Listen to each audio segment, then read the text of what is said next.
예, 이제부터 총선 얘기를 좀 해볼 텐데요.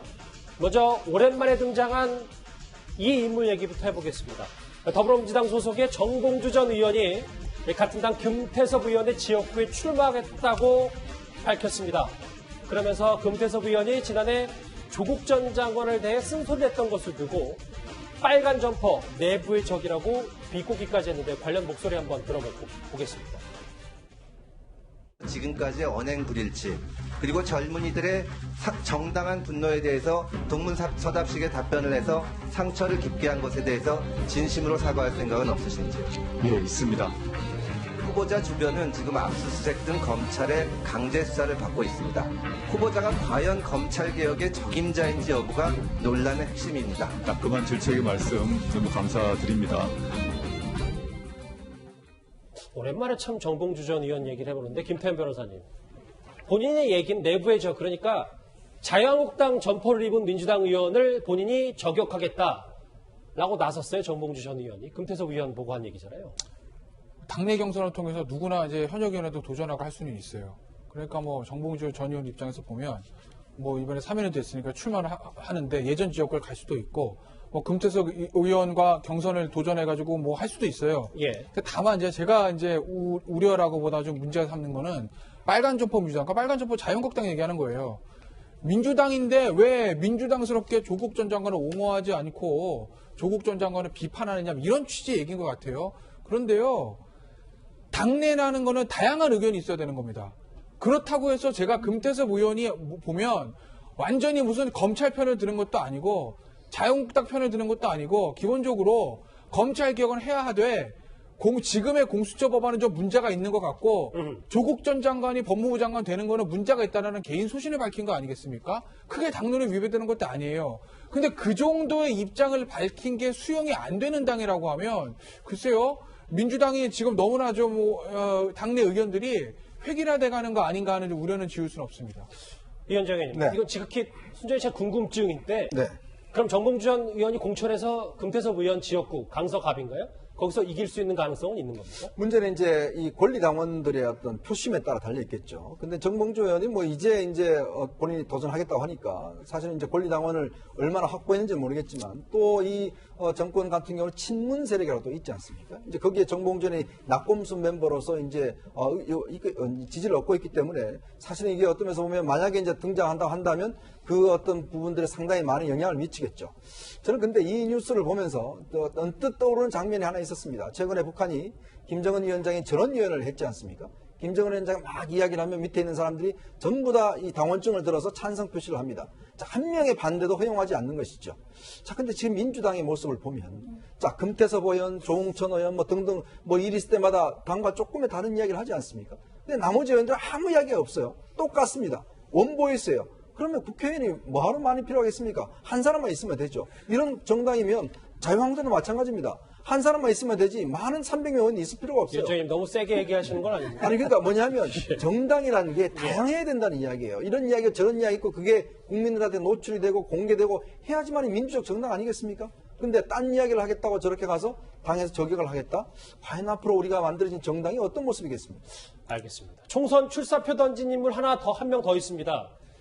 사실 여당에서는 청와대 출신 인사들을 두고 문재인 금수저, 그러니까 문수저, 문돌이라는 비판이 나오고 있는데 대표적인 문수저로 언급되는 인물 바로 고민정 청와대 대변인이 총선 출마를 굳힌 것으로 알려졌습니다.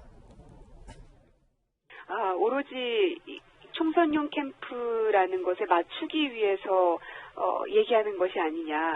그래서 보고 싶은 것만 보는 것 아닌가 하는 생각도 들고요. 네. 결국에는 국민들께서 판단해 주실 거라고 생각합니다. 때가 되면 이제 말씀드릴 수 있는 시기가 올 거라고 생각합니다. 고심 중에 있습니다.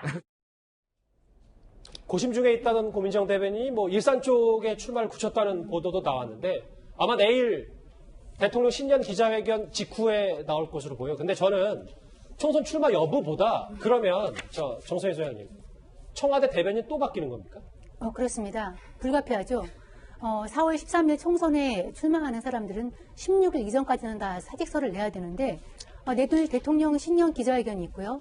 그러면은 그거는 중요한 빅 이벤트니까 거기까지는 이제 얼굴을 알려야 되니까 나올 것 같고 그 다음에는 사퇴를 해야 될 것 같은데 그러면은 이제 청와대 대변인, 지금 고민정 대변인, 그 전에 김의겸 대변인 불미스러운 일로 나갔고, 고민정 대변인 이제 얼마 처가 한 6개월, 7개월 했나요? 그런 다음에 또 불가피하게 또 정권의 마지막을 책임질 대변인이 또 한 번 바뀌어야 될 것 같습니다. 글쎄요, 뭐 어디로 나갈지도 관심사지만 이렇게 또 총선용 인사 아니냐, 또 비판의 목소리도 있습니다. 이렇게 이 문수저, 이 청와대 경력 관련해서 총선에 출사표를 던진 청와대 인사들이 경력 표기를 할 수도 있다, 이런 내부 방침도 전해진 것으로 알려지면서 여당 내부에서도 쓴소리가 터져나오기 시작했습니다. 정청래 전 의원의 과거 목소리 들어보실까요? 청와대에 계신 분들은 이제 일하다가 중간에 그만두고 총선 선거가 있으면 뭐 지방선거든 총선이든 나오잖아요. 근데 이제 정도의 문제가 있는 것 같아요. 양이 너무 많아요, 지금 숫자가. 그래서 이제 당에서도 네. 사실은 좀 걱정과 우려를 하고 있죠. 60명에서 80명 이렇게 얘기하고 있거든요. 변정법에도 그런 게 있지 않습니까? 양이 많으면 질적으로 변환한다. 양질 전환. 내부에서도 우려는 분명히 있는 것 같아요. 근데 김상회 평론가님, 네. 제가 질문 드리고 싶은 핵심은 이거예요. 그러니까 뭐 나오고 안 나오고도 뭐 물론 중요하겠지만 몇 명이 나오는지. 근데 이 청와대 인사들 원래 양정철 민주연구원장은 제대로 경선하자라고 했는데 지금 청와대 출신이라는 홍보를 할 수 있게 여당에서도 좀 해주자라는 게 검토되고 있다고 하더라고요. 네.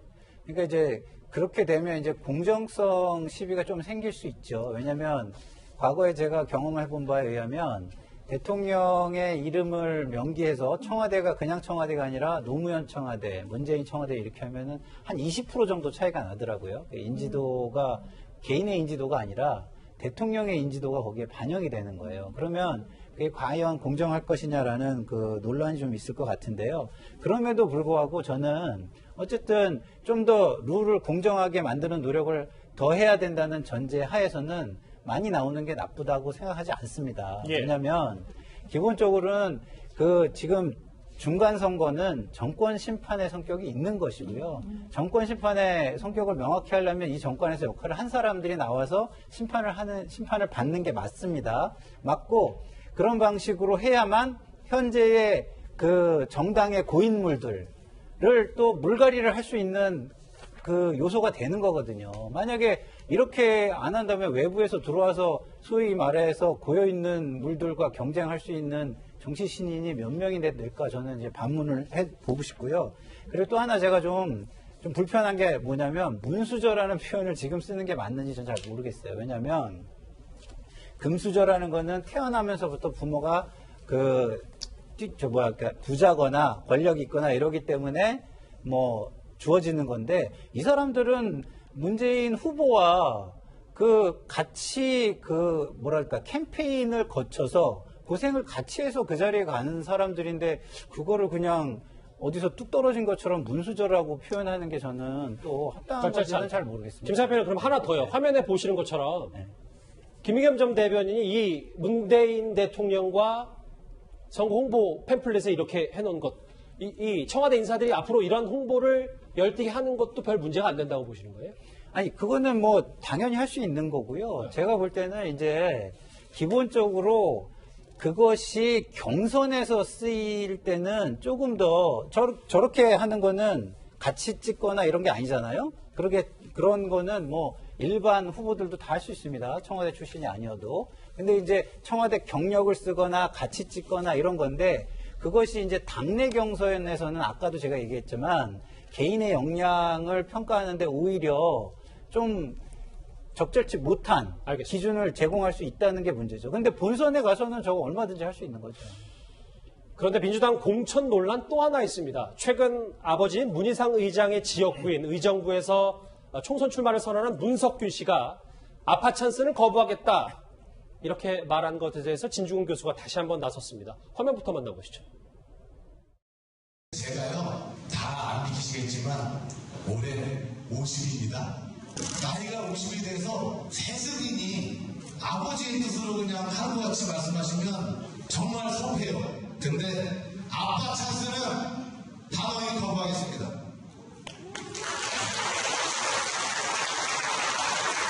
여러분도 잘 아시지만 국회의원은 세습이가 사안이 아니에요.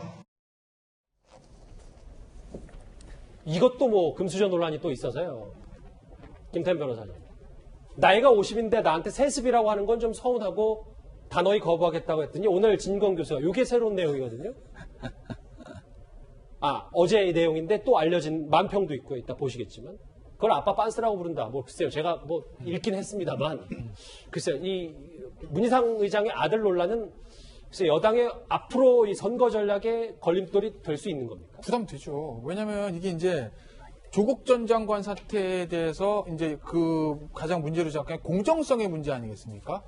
속된 말로 좋은 부모, 좋은 아빠, 좋은 엄마 만나서 대학을 갈 때, 대학원을 갈 때 굉장히 쉽게 갔다라는 그런 공정성의 문제 아니겠어요?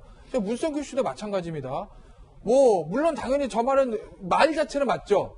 경선을 하고 후보가 된 다음에 본선에서 유권자로 선택을 받아야 가는 건 맞습니다. 다만 그 선택을 받는 어떤 위치의 섬에 있어서 일반적인 정치 신인들에 비해서는 굉장히 월등한 지위에서 시작한 거 아니겠습니까? 아버지가 계속 닦아놓은 지역구에서 그 지역위원회에서 상임 부위원장을 했어요. 그리고 아버지가 은퇴하면서 그 지역을 그대로 받습니다. 지역을 그대로 물려받는다는 건 아버지의 후광과 아버지가 닦아놓은 조직들과 아버지가 닦아놓은 그 당의 그런 어떤 것들을 전부 다 물려받는 것이거든요. 그러면 예를 들어서 민주당에 저 지역에 출마하고자 하는 어떤 일개 정치 신인에 비해서 굉장히 좋은 위치부터 시작하는 거 아니겠습니까? 출발점 자체가 다른 거 아니겠어요? 그러니 저게 공정성의 문제, 세습의 문제를 제기할 수 있는 거고 그렇기 때문에 아마 여권에 저게 좋게 작용할 것 같지는 않습니다. 저는. 알겠습니다. 문석균 씨, 문희상 의장의 아들 얘기까지 총선을 둘러싼 여권의 논란 얘기 짚어봤는데요. 자, 정치권 이슈 중간 점검을 해보겠습니다. 지금까지 들어온 댓글 한번 만나보실까요? 검찰 얘기입니다. 자기들 수사한다고 대놓고 날려버리는 게 개혁이냐? 예, 첫 번째 댓글 만나봤고요. 여인천하냐? 명을 거역한다. 조선시대도 아니다. 예. 상관만 안 듣는 건 항명이다. 대립은 무슨? 예. 추미애 장관이 전직 판사 출신인데 법을 잊어버린 건 아니냐라는 지적도 있고요. 마지막입니다. 박종철 열사, 노회찬 전 의원 두 분이 지하에서 부끄러워할 것이다. 조국 전 장관을 겨냥한 마지막 댓글까지 만나봤습니다. 실시간 댓글에 실시간 검색어도 바로 한번 만나보겠습니다. 예. 이성윤 서울중앙지검장 이름 지금 얘기했고요. 가수 승리 씨가 오늘 구속 위기 기로가 있었습니다. 지금 실시간 검색어 1위는 비례 땡땡당 속보로도 좀 나오네. 속보 한번 짚어보겠습니다. 선관위가 오늘 해석을 내렸는데 비례 땡땡당 명칭을 불허하겠다. 유사 명칭 사용 금지. 이게 지금 총선을 앞두고 위원장 의원님 사실 자유한국당 입장에서는 사실 초미의 관심사였는데 선관위가 결국 저 비례 한국당 허락하지 않았습니다. 그렇습니다. 오늘 선관위가 전체 회의를 열었어요. 일단 기성정당의 오가 오인할 수 있다. 또 혼돈을 줄 수 있다. 유권자의 어떤 선택을 왜곡할 수 있다라는 이유를 들어서 비례라는 말을 이제 쓰지 못하도록 이렇게 이야기했습니다. 근데 과연 우리 국민들께서 보시기에 헷갈리십니까? 오인되십니까?